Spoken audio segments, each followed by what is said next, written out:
Ebola को लेकर पूरी दुनिया में लोगों में डर और खौफ पैदा हो चुका है और ऐसे में भारत भी इससे लड़ने के लिए पूरी तरह से तैयार होता हुआ नजर आ रहा है। एयरपोर्ट पर हाई अलर्ट है। जितने भी यात्री यहाँ पर यात्रा कर रहे हैं उनकी स्कैनिंग की जा रही है, प्रॉपर चेकिंग यहाँ पर की जा रही है। लेकिन यहाँ पर इस बीमारी के बारे में भी जानना, जागरूक होना बहुत ज़्यादा ज़रूरी है और इसीलिए आज बेहद खास मेहमान हमारे साथ जुड़े हुए हैं। Doctor R S. बेदी और आकाश विदुलिया दोनों ही हमारे साथ मौजूद हैं। डॉक्टर आकाश, लोगों के मन में डर है कि क्या ये बीमारी कोविड जैसे ही रिएक्ट करती है और क्या इसमें जो बचाव के तरीके हमने तब अपनाए थे क्या उसी तरह से यहाँ पर बचना होगा या कुछ अलग यहाँ पर तरीके अपनाने होंगे ताकि इस बीमारी से बचा जा सके? जी, मैं आपके चैनल का और आपने जो ये मुद्दा उठाया उसके लिए बहुत शुक्रगुजार हूँ कि हमें लोगों को बताने का एक प्लेटफॉर्म मिला ताकि लोगों को अवेयरनेस पता लगे। कहते हैं prevention is better than cure. अगर आपको बीमारी के बारे में पता है और आपको स्ट्रेटेजी पता है कैसे उसे प्रिवेंट कर सकते हैं तो मोस्ट प्रोबेबली कि आपको उसकी क्योर जानने की जरूरत ही ना पड़े बीमारी की, क्योंकि अगर प्रिवेंशन अच्छा होगा तो किसी को बीमारी नहीं होगी और किसी को क्योर तक पहुंचना नहीं पड़ेगा। और जो आपने सवाल पूछा कि हमें कैसे पता लगेगा कि ये कोविड जैसा बिहेव करेगा या अलग है, तो सबको एक मैं पब्लिक अवेयरनेस के बारे में बताना चाहता हूँ कि इनिशियल सिम्टम्स क्या होते हैं इस बीमारी के। सबसे पहले जो ये बीमारी स्प्रेड होती है वो बॉडीली फ्लूइड से होती है। बॉडीली फ्लूइड्स में आते हैं अपना saliva, sweat, urine, faeces, breast milk, semen. तो ये कोविड की तरह एरोसोल से नहीं फैलेगा, तो इसमें वो डायरेक्ट हवा के थ्रू फैलने वाली प्रॉब्लम नहीं है। दूसरा जो इनिशियल सिम्टम होता है वो किसी और वायरल इलनेसेस जैसा ही होता है, जैसे सोर थ्रोट, हेडेक, फीवर, माइल्जिया, एडेडोनिया। आपका जो नॉर्मल वायरल फीवर में जो सिम्टम होते हैं बिल्कुल वैसे ही स्टार्ट होता है। तो इनिशियल फेज में पता लगाना ये किस वायरस इलनेस की वजह से हो रहा है पॉसिबल नहीं है।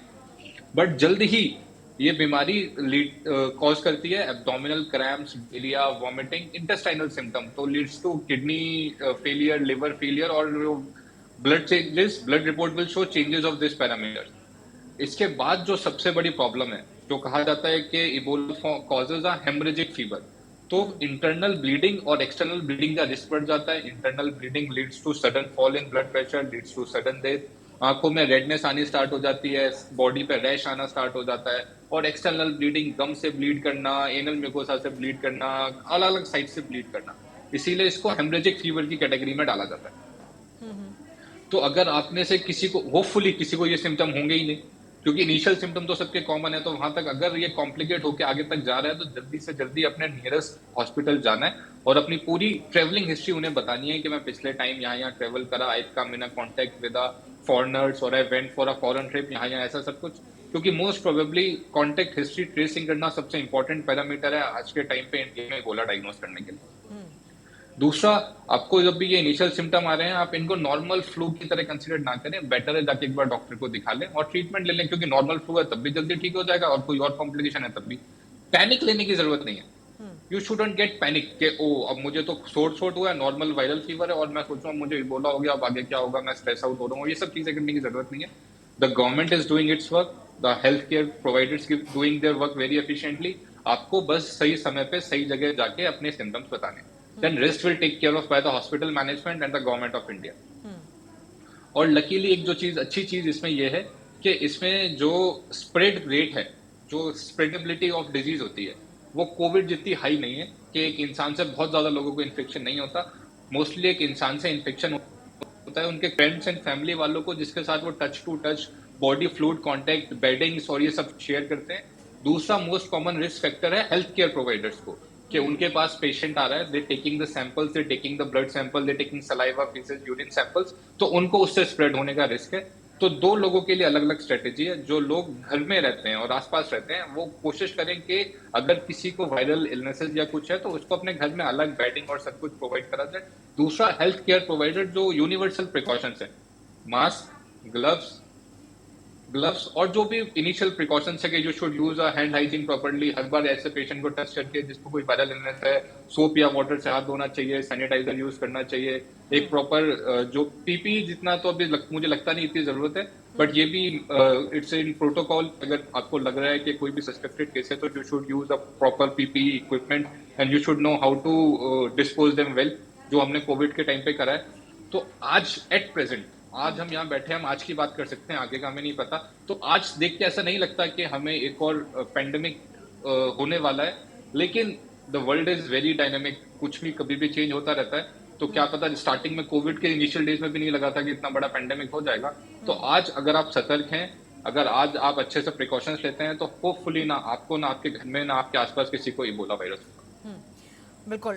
डॉक्टर बेदी, जो गवर्नमेंट है वो अपनी तरफ से पूरी तैयारी यहाँ पर करती हुई नजर आ रही है, पूरी तरह से अलर्ट है। ऐसे में खास तौर से उन जो ट्रैवल कर रहे हैं युगांडा में और साथ ही कांगो में जो ट्रैवल कर रहे हैं, उनके लिए आप क्या कुछ सजेस्ट करेंगे? क्या जिस तरह से हम कोविड में क्वारंटीन हो जाते थे जब हम ट्रैवल करके आते थे, तो क्या इन्हें भी क्वारंटीन होने की ज़रूरत है? क्योंकि इसमें ये भी कहा जा रहा है कि जो सिम्टम्स हैं वो 2 से 21 दिन के बाद यहाँ पर देखने को मिलते हैं। तो क्या सावधानी हमको बरतनी चाहिए? देखिए, जो तो इन ऐसे देशों से वापस आ रहे हैं तो उनमें तो एयरपोर्ट्स पे ऑलरेडी जो एक स्क्रीनिंग है, जो थर्मल स्क्रीनिंग है, वो भारत सरकार ने शुरू कर दी है जी। तो काफी सेंसिटिव है।